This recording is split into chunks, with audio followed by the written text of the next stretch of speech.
사랑하는 주님, 감사합니다. 한 주간도 주의 은혜와 사랑으로 인도하심을 감사합니다. 때마다 일마다 우리와 함께 하시고 우리 옆에 계시는 그 주님을 우리가 더 깊이 경험하고 맛보며 주님과 동행하는 저희들의 삶이 되길 원합니다.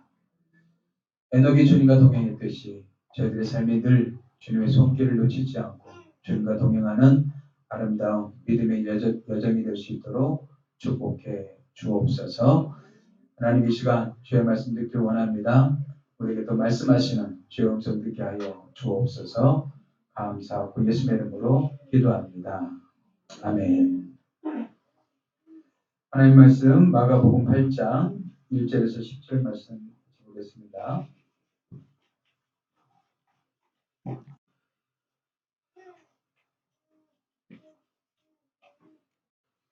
1절에서 10절 우리 한 절씩 나눠 읽겠습니다. 그 무렵에 또 큰 무리가 있어 먹을 것이 없는지라 예수께서 제자들을 불러 이르시되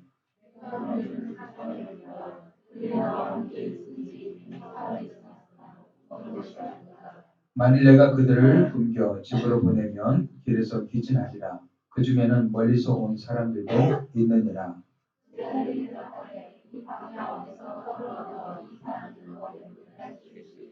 예수께서 물으시되 너희에게 떡 몇 개나 있느냐? 이르되 7이로소이다 하거늘.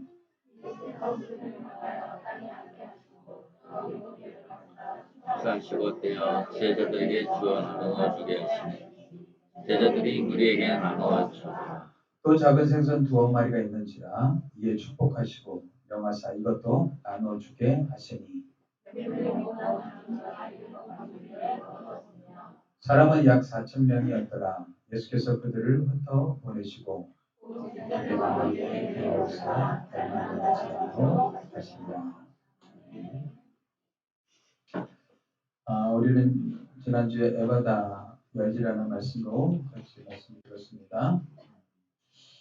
기적보다 더 중요한 것이 있다고 그랬죠. 기적은 하나님께서 예수 그리스도가 메시아이심을 보여주는 하나의 표징이라고 했습니다. 그리고 하나님의 나라가 존재함을 알려주는 하나의 또 표징이라고 했습니다. 그래서 기적보다 더 중요한 것은 우리가 하나님의 말씀 안에서 하나님의 진정한 참된 백성이 되는 것이죠. 그래서 우리가 하나님의 말씀을 통하여서 보는 눈, 듣는 귀, 깨닫는 마음을 가지고 살기를 원하신다고 했습니다. 이 마음이 없이는 우리는 성장하고 변화되고 성숙해질 수 없기 때문에 그렇습니다. 반드시 변화되고 성장하기 위해서는 보는 눈, 듣는 귀, 깨닫는 마음이 있어야 됩니다. 그래서 이사야 선지자는 그랬죠. 아침마다 깨우치시되 나의 귀를 깨우치사 학자들 같이 알아듣게 하시고 학자처럼 알아듣게 하시고 또 학자들의 혀를 내게 주셔서 공부한 자를 말로 어떻게 도와줄 줄을 알게 하옵소서. 이렇게 기도를 했어요. 우리에게도 이런 학자처럼 깨닫는 은혜가 있길 주여 축복합니다. 그리고 공부한 자들을 어떻게 도와줄 줄 아는 그 지혜와 지식이 우리 가운데 있어야 될 줄 믿습니다. 근데 하나님의 사역이 무엇입니까? 우리가 전도사가 되고 선교사가 되자 하나님의 사역입니까?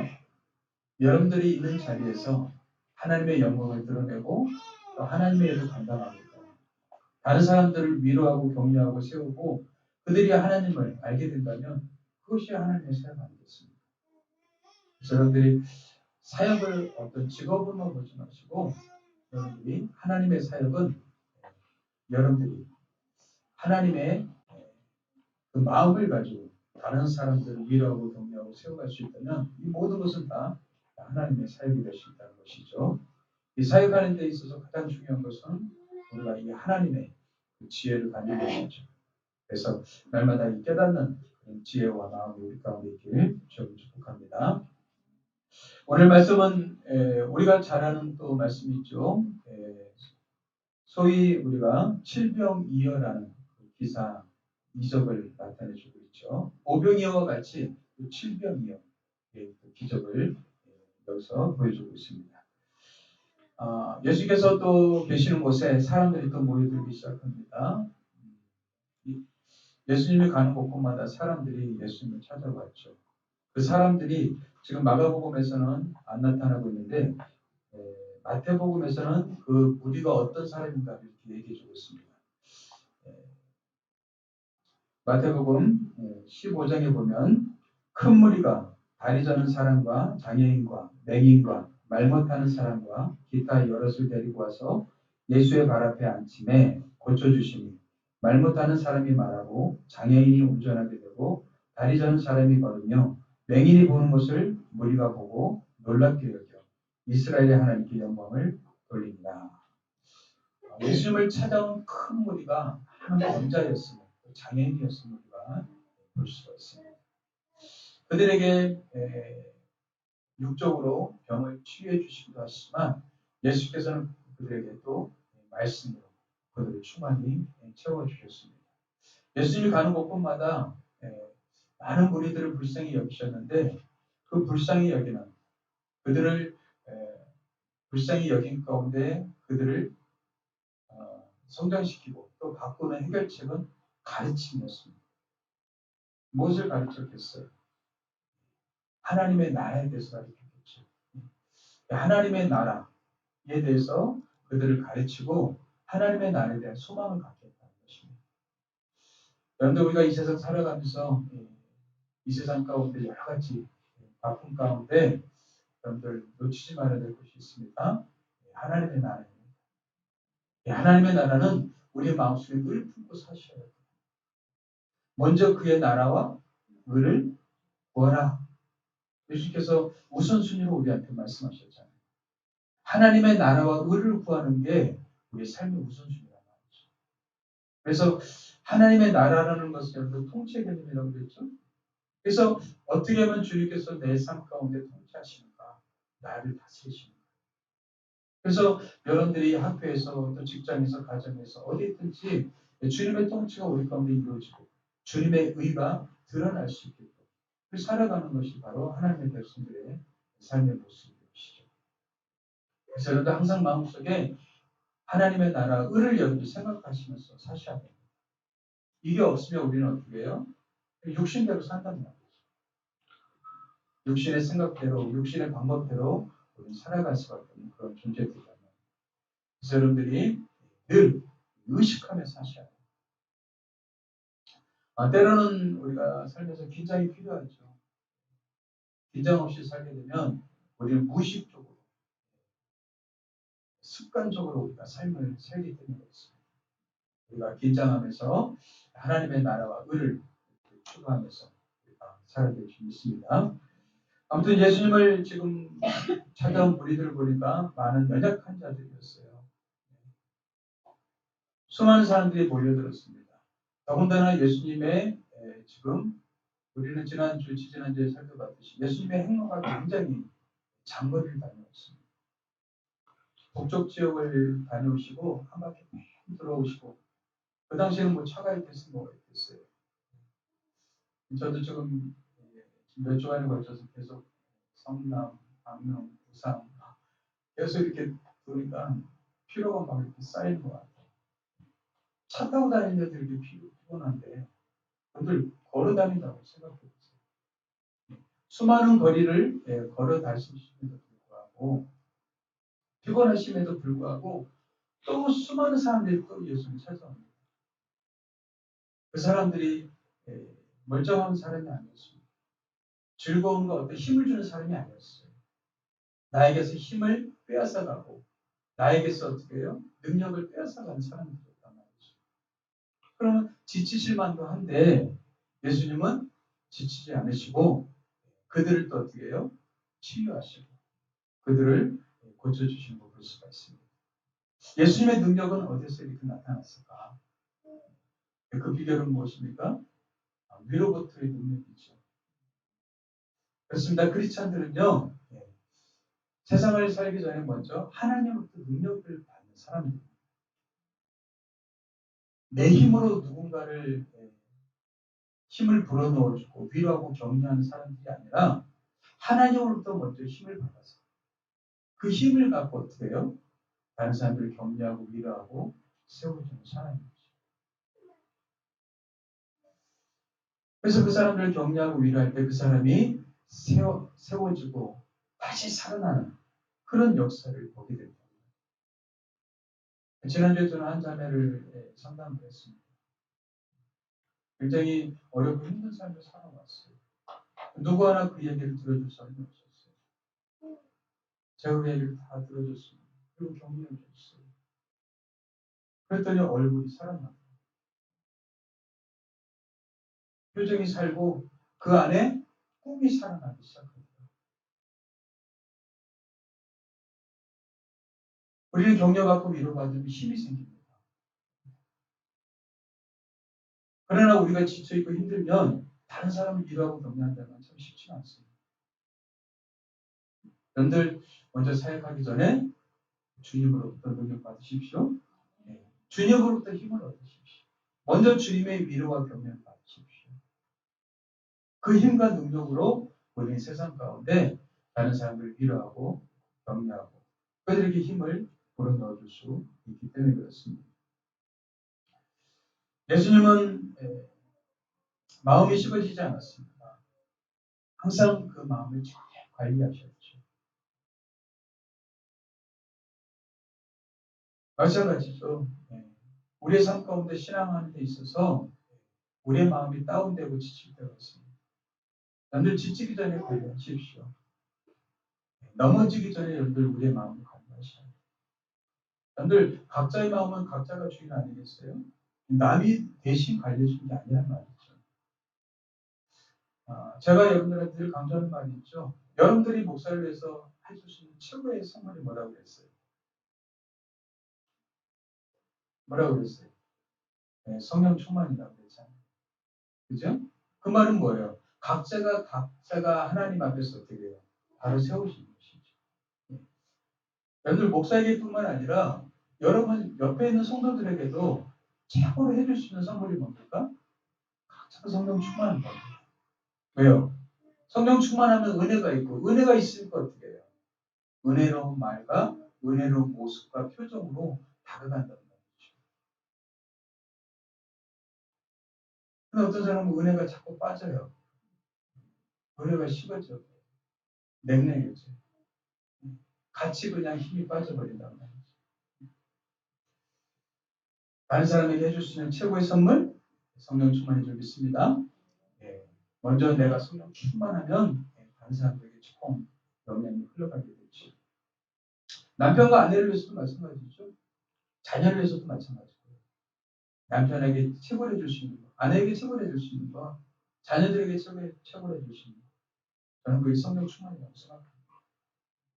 성령 충만하면 반드시 주님의 영이, 주님의 생명이, 주님의 능력이 흘러가기 때문에 그렇습니다. 그래서 우리는 그 주님의 능력을 가지고 사는 사람들이 바로 크리스찬들이란 말이죠. 예수님은 지치지 않으셨어요. 하늘로부터 그 능력을 받으셨기 때문에 그래요. 예수님께서 수많은 무리들을 고치시고 그들을 바라보시는데 그들이 예수님과 함께한 시간이 사흘이 지났다고 얘기합니다. 그들은 예수님을 통해서 치유도 경험했고 수많은 영적인 말씀을 경험했을 겁니다. 영적인 양식을 먹었지요. 하지만 사람인지라 배고파요. 보통 고대 당시에는 장거리 여행을 하거나 집을 떠나게 되면 기본 양식을 챙겨간다고 합니다. 뭐 지금처럼 뭐 가게가 널려 있는 게 아니기 때문에 먹을 거를 자기가 챙겨간다고 해요. 근데 사흘이 지났으니까 어떻게 해요? 먹을 것이 거의 다 떨어졌단 말이죠. 근데 예수님께서 그들을 바라보시니까 어떻게 해요? 다 이렇게 배고파하고 힘들어한단 말이죠. 근데 그 무리들을 향해서 예수님께서는요, 어떤 마음을 가지셨냐면, 불쌍히 여기시는 마음을 가지셨다. 긍휼의 마음을 가지셨다. 여러분들, 마가복음 6장에 보면 오병이어 기적이 나옵니다. 지금 8장에 보면 칠병이어 기적이 나타나요. 근데 오병이어 기적을 여러분들 말씀하실 때는 무리들을 어떻게 바라보시냐면 큰 무리를 보시고 목자 없는 양 같음으로 인하여 불쌍히 여기셨다고 했어요. 이건 뭐죠? 그들의 육적인 굶주림보다 이것은 뭐예요? 영적인 굶주림을 보고 불쌍히 여기셨어요. 영적인 굶주림. 근데 지금 8장에서는 뭐라고 그래요? 내가 무리를 불쌍히 여기노라 그들이 나와 함께 있은지 이미 사흘이 지났으나 먹을 것이 없도다. 예, 육적인 굶주림 보고 어떻게 해요? 불쌍히 여기셨다고 얘기하고 있습니다. 그렇죠. 어떤 사람은 영적으로만 충만하면 돼. 이렇게 말하는 사람이 있어요. 아니요. 우리 영적으로도 채워져야 되죠. 어떻게 해요? 육적으로도 어떻게 해요? 채워져야 되죠. 사람이 떡으로만 사는 것이 아니다. 떡으로만 그랬으니까 어떻게 해요? 이 떡도 필요하단 말이죠. 말씀도 필요하지만 떡도 필요하단 말이에요. 떡을 안 먹고 어떻게 우리가 살 수 있어요? 그죠? 이따 가실 때 맛있게 떡 드시기 바랍니다. 맛있는 떡을 했어요. 찰떡. 떡도 맛있게 우리가 먹어야지 또 기운을 차리고 어떻게 해요? 또 영적으로 또 충만해지지 않겠습니까? 예수님께서 기적을 일으키시기 전에 가지셨던 마음이 긍휼의 마음. 긍휼의 마음. 그래서 저는 이 말씀을 통해서 기적을 불러오는 마음, 어떻게 하면 우리 삶 가운데 기적이 일어날 것인가? 이 기적을 일으키는 마음, 그 동기가 저는 긍휼이라고 생각합니다. 예수님의 긍휼과 사랑에서 기적이 시작됐다는 것이죠. 기적. 그러니까 무슨 병을 고치고 막 귀신이 떠나가고 물론 그것도 기적이죠. 그러나 여러분들 우리 삶이 기적 아니겠습니까? 우리가 지금 여기 앉아 있고 호흡하고 우리가 살아가는 그 자체가 기적 아니겠습니까?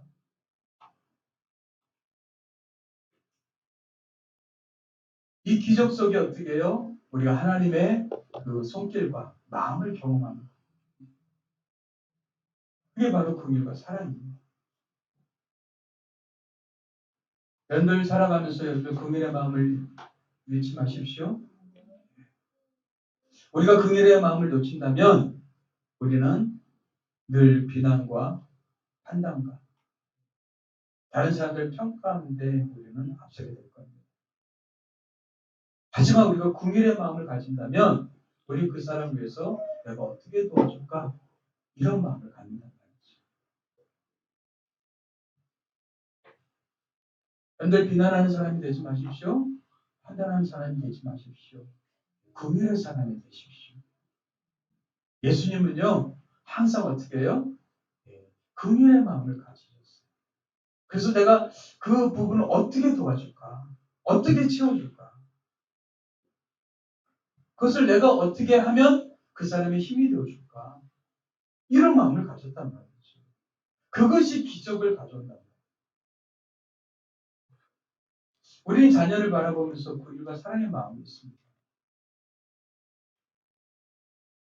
그러게 되면 우리는 자녀의 필요를 채우고 자녀의 여러 가지 문제들을 도와주게 되죠.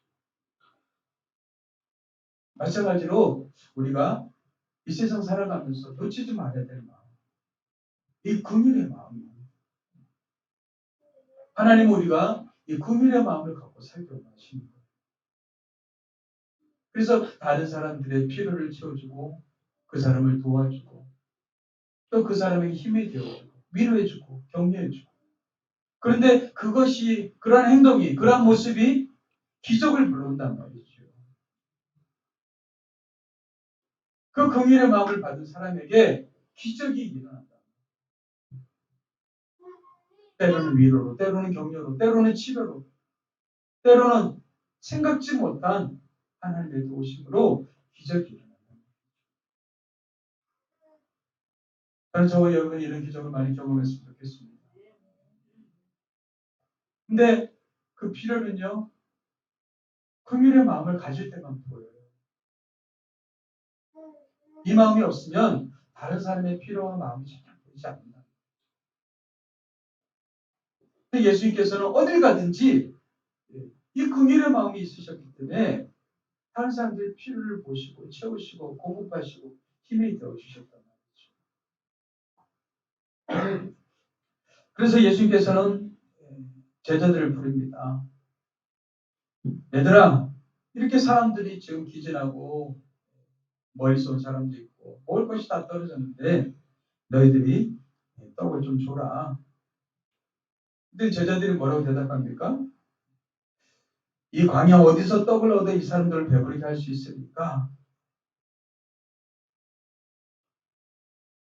지금 여기는 광야인데 어디서 떡을 얻어 이 사람들을 배부르게 할 수 있습니까? 여러분들 6장에서 지금 500여 기적을 경험했습니다. 근데 지금 8장이에요. 얼마 안 됐다는 거예요. 그런데 그들은 어떻게 해요? 예수님이 하신 그 기적과 능력을 어떻게 해요? 새까맣게 잊어버렸어요. 여러분들 은혜는요 얼마나 쉽게 있는지요. 얼마나 빨리 쉽게 있는지.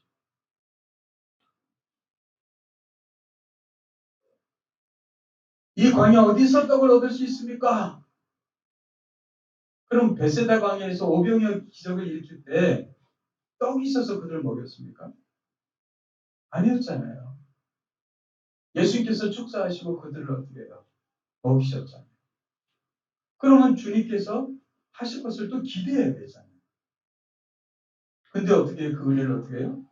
다 잊어버렸어요.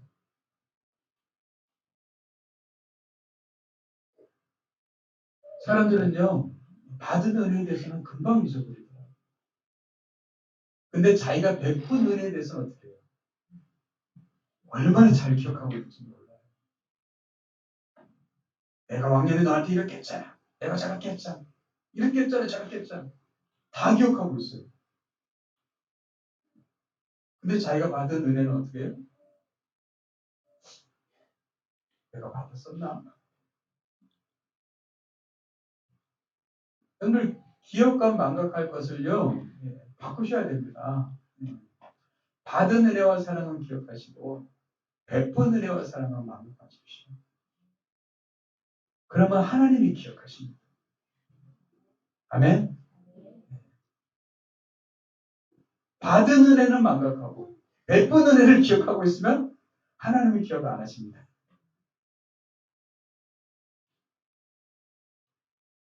그러니까 기억과 망각은 어떻게 해요? 서로 바꿔서 하고 있어요. 베푼 은혜는요 잊어버리세요. 근데 하나님은 다 기억하고 계십니다. 그래서 잠언에서 뭐라고 그랬어요? 가난한 집에 구워주는 것은 하나님께 구워주는 것이라고 그랬죠. 그 말은 무슨 뜻이에요? 하나님이 기억하고 계시다는 거예요. 하나님이 갚아주시겠다는 거예요. 근데 제자들은요, 예수님의 그런 큰 기적과 능력을 경험했음에도 불구하고 잊어버려요. 망각했어요. 마치 이스라엘 백성을 보는 것 같아요. 이스라엘 백성들이 홍해 바다를 가는 기적을 경험했잖아요. 근데 또 얼마 안 지나서 어떻게 해요? 또 원망하고 또 불평해요. 예, 은혜를 잊어버리면요 나타나는 게 원망이고 불평입니다. 내 안에 은혜를 잃어버리니까 원망과 불평이 나오는 것이죠.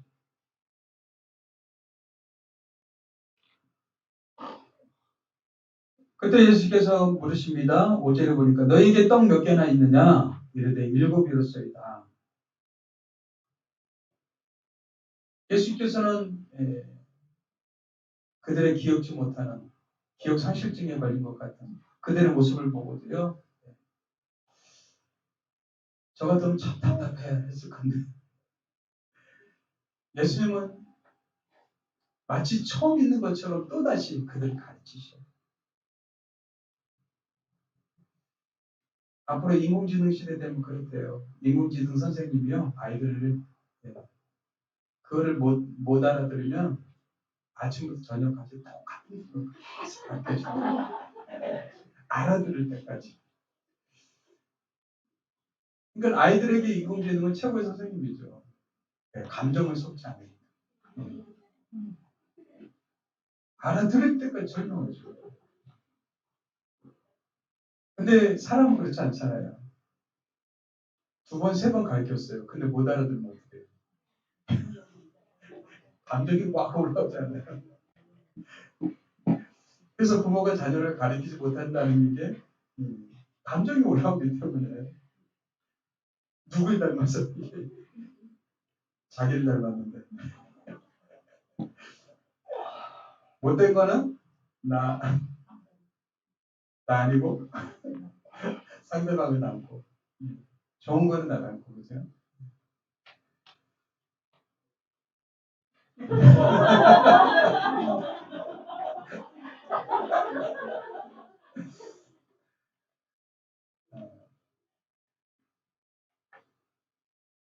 예수님은 그들의 필요를 보시고 그들을 채워주시고 그럼에도 불구하고 어떻게 해요? 하나씩 하나씩 또다시 가르치시고 제자들이 망각했음에도 불구하고 또다시 가르치시고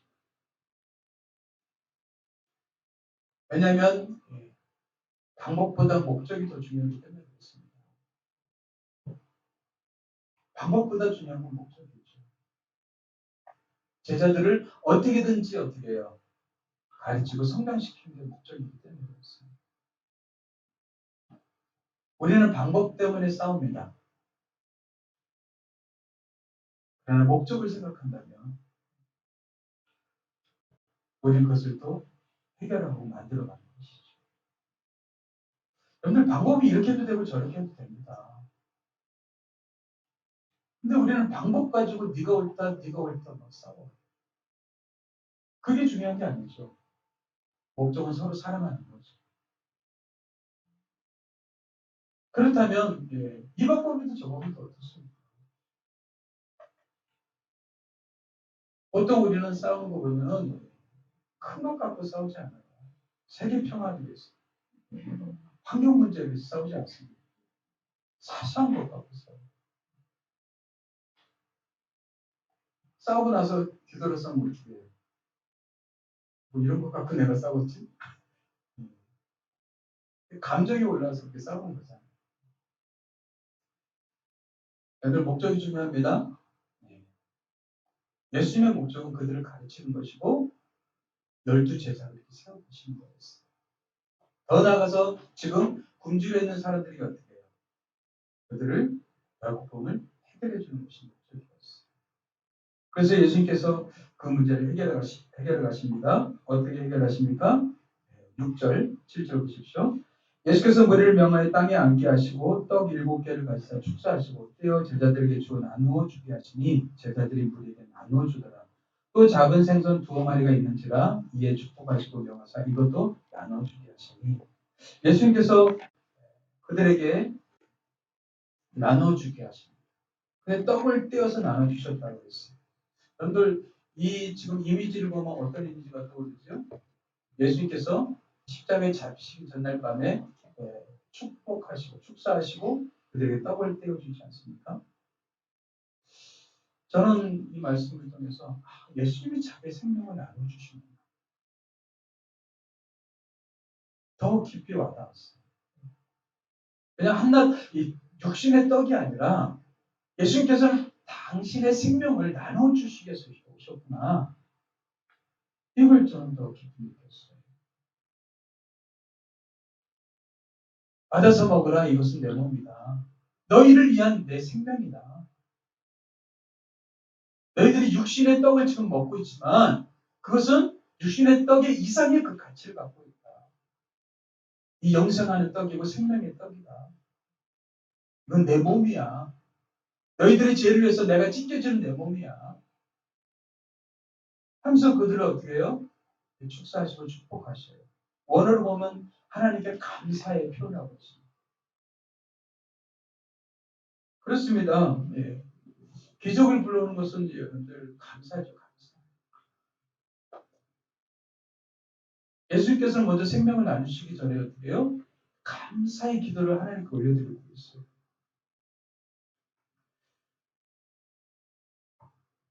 여러분들 감사하면 우리는 감사하면 행복하죠. 성경에서 감사는 예배라고 했습니다. 감사가 기적을 불러온다는 것이죠. 예수께서는 어떻게 보면 지금 떡 7개 가지고 4천 명의 사람들을 다 먹을 수 있습니까? 없어요. 그런데도 어떻게 해요? 하나님께 감사하면서 그들에게 떼어주고 계시다는 사실.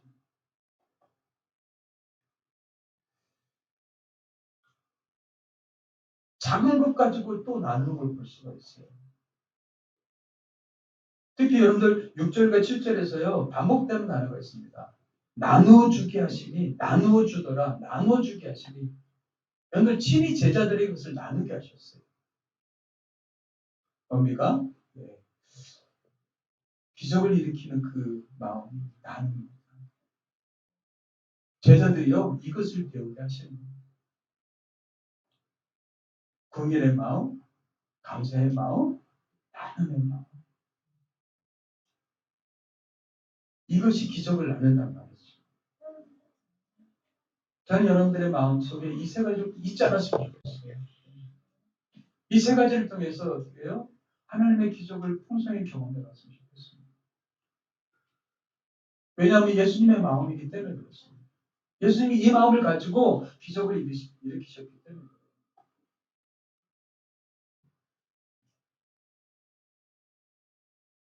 예수님은 아낌없이 나눠주셨습니다. 없는 가운데서도 나눠주셨어요.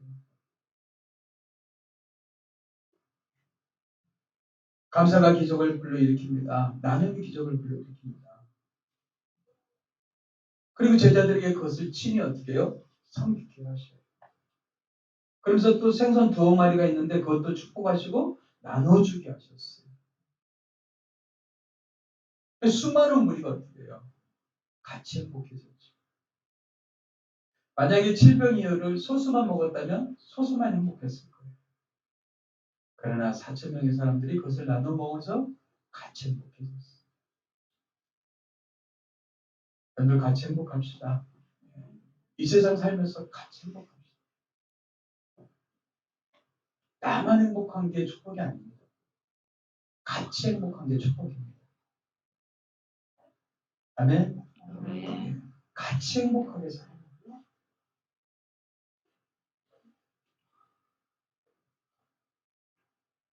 우리 이수근 고사님 화장하고 났더니 종이에 이렇게 한 팩, 한 꼬름이 팩으로 이렇게 나와있어요. 이게 인생입니다. 진짜 한 조각입니다. 한 조각. 우리 미사님 그러더라고요. 그 안치하는데 한 평도 안 돼요. 한 평도 안 돼요.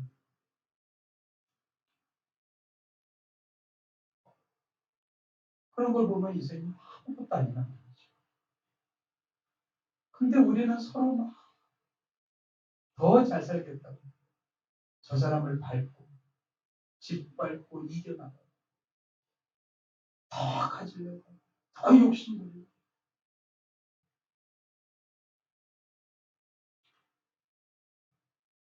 인간의 욕심을 이렇게 끝이 없죠. 아무것도 아니에요.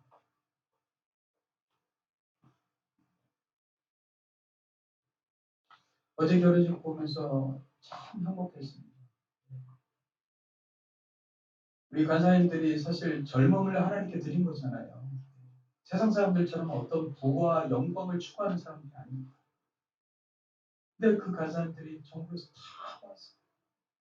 예배당을 막 채워갖고 작은 몸짓, 작은 표정 하나에 환호를 하면서 축하해주고 격려해주고 와! 하는 해주는데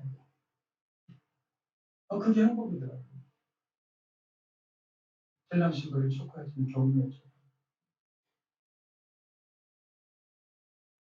같이 다 같이 행복한 거잖아요.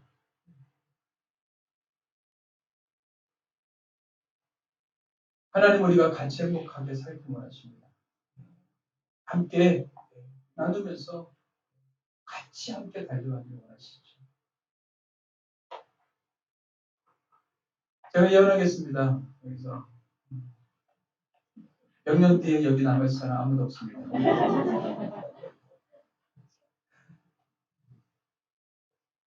묻어놓고 살지 마세요. 나누면서 사십시오.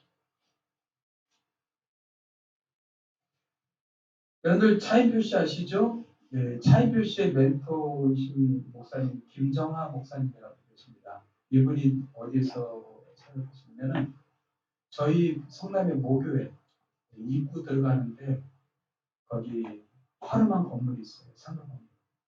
2층에 다보자이고 3층에 예배당으로 개척교회를 이렇게 성두신 목사님이신데 차인표 씨가 사회를 보는 그 봉사단체에 참가했다가 거기서 풍선을 막 나눠줬대요. 그래서 그게 그 속에 선물이 들은 줄 알고 욕심내서 그냥 7개를 그걸 주었대요. 근데 그걸 열어봤더니 거기에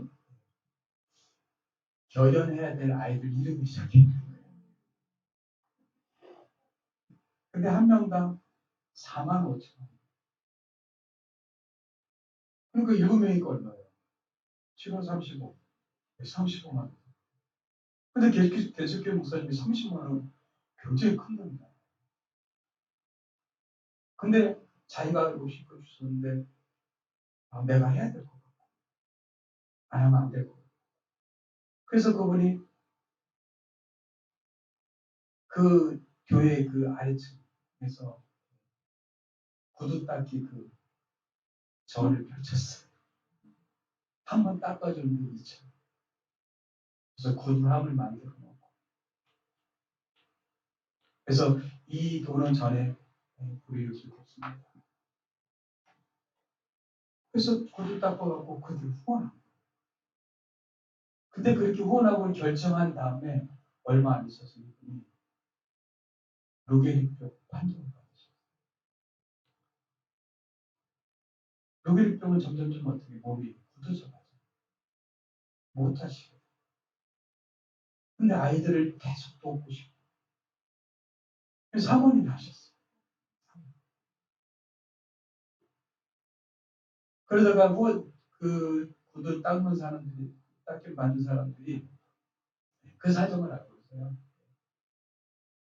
모인들이 자기들이 한 명씩 지켜야 된다. 근데 차인표 씨가 그 사정을 알게 됩니다. 그 이분을 존경하게 됐고 자기 멘토. 그래서 한 번은 이 김정은 목사님을 초빙해서 강의를 들었대요. 그래서 이제 어떤 배당 그 프로그램에 나와서 그 얘기를 하더라고요.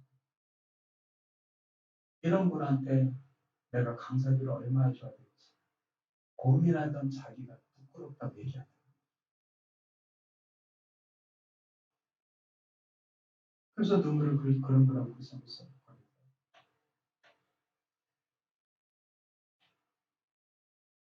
근데 행복은요, 그분이 김정하신데요, 이렇게 얘기합니다. 행복은 마음을 비우고 나누는 데 있다. 행복은 마음을 비우고 어떻게 해요? 나누는 데 있다. 부자도 나누지 못하면 거지고, 가난한 자도 나누면 부자다.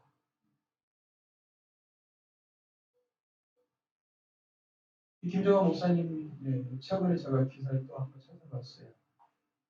그랬더니 거의 말이 못하시다. 사모님 옆에서 계신지 말하시고. 근데 그런 몸임에도 불구하고 한 번도 하나님을 원망하지 않았다. 그러면서 뭐라고 하냐면 행복하다. 도대체 그 행복은 어디서 왔을까? 저 행복은 어디서 왔을까? 누구보다도 원망과 불평과 짜증과 분노가 치밀어올 텐데 그 마음은 하나도 없고 어떻게 해요? 행복하다고 고백하고 있어요. 그 행복이 어디서 오는 겁니까?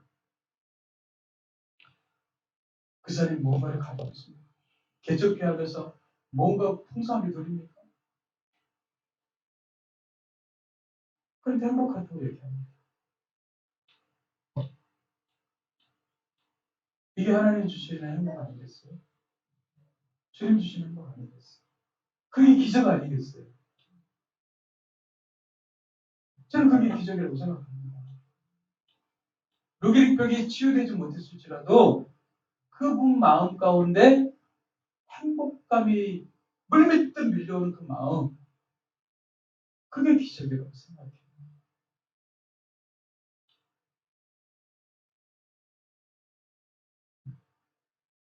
여러분들 기적을 일으키는 마음들, 긍휼의 마음이 필요합니다.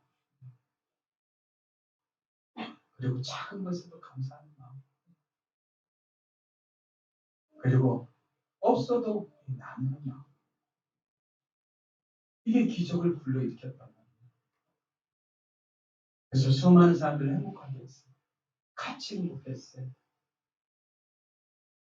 그리고 그들을 예수님은 흩으십니다. 10절에 보니까 그 제자들과 함께 배우로서 달마누다 지방으로 가셨다 얘기하고 있습니다. 예, 예수님은 사람을 모으지 않았습니다. 오늘날 사람들은 사람을 모읍니다. 왜요? 그게 힘이고 능력이기 때문에 그렇습니다. 그러나 예수님은요, 사람을 모으지 않았습니다. 또 흩어지게 했어요.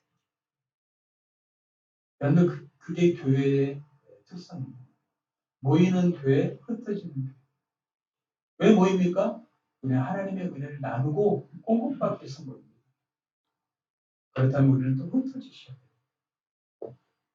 각자의 또 삶의 그 영역에서 하나님의 은혜를 나타내고 하나님의 사랑을 나타내고 긍휼의 마음, 감사의 마음, 나눔의 마음을 가지고 세상 사람들을 또 섬기는 이 마음, 흩어지는 거죠. 흩어지는. 오늘 이것이 필요한 거예요. 이것이 필요한 거예요. 근데 오늘 교회가 자꾸 모으려고 합니다. 돈도 모으고 사람도 모으고 다 모으고. 아니요, 흩어져요. 흩어져서 예수님의 사랑을 나누고 예수님의 은혜를 나누고 예수님의 복음을 나누고 하나님의 나라를 나누는 우리 삶이 되어야 될 줄 믿습니다. 기적을 일으키는 마음을 잊지 마십시오. 긍휼의 마음, 불쌍히 여기는 마음이죠. 여러분들 사람이 사람을 불쌍히 여기는 마음을 잃어버리면 인간성을 잃어버리는 겁니다. 그 사람들 불쌍히 여기는 마음 가지십시오. 남편 불쌍히 여기십시오. 아내 불쌍히 여기십시오. 감사, 작은 것에 감사하십시오. 주어진 것에 감사하십시오. 그 감사가 더 많은 것을 불러오게 될 줄 믿습니다. 지원이가 어떤 마음에서인지 하나님께 계속 헌금하려는 그런 마음을 가지고 있어요.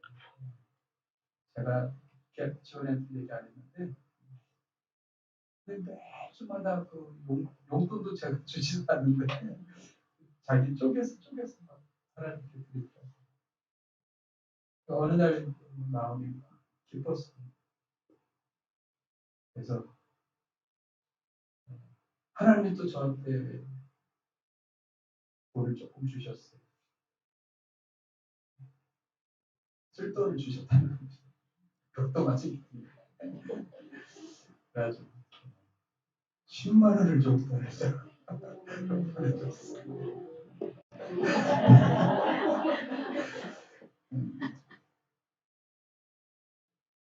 저는 그게 아버지의 마음이었어요.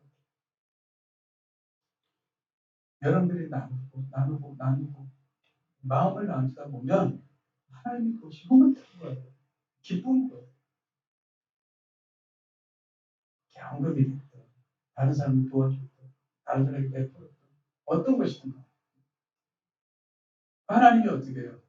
오늘날 그것을 공급해 주시는 거예요. 그럼 어떻게 해야 돼요? 10만 원 생겼으니까 어떻게 해야 돼요? 또 그게 지혜로운 거예요. 근데 사람들은 어떻게 해요? 아싸 10만 생겼다. 그래서 어떻게 해요? 이제 또 자기 욕심 부려요. 근데 욕심을 이기는 것 딱 한 가지입니다. 나는 내 욕심을 이기는 비결 나는 나누지 않고는 절대 이루어질 수 없습니다. 흘러가게 하십시오. 우리는 축복의 통로입니다. 아멘. 우리는 축복의 통로로 살라고 이 세상 가운데 부름받은 사람입니다. 축복의 통로로 쓰임 받으십시오. 여러분들이 잘하는 것이 있습니까? 그것이 은사라고 그랬죠?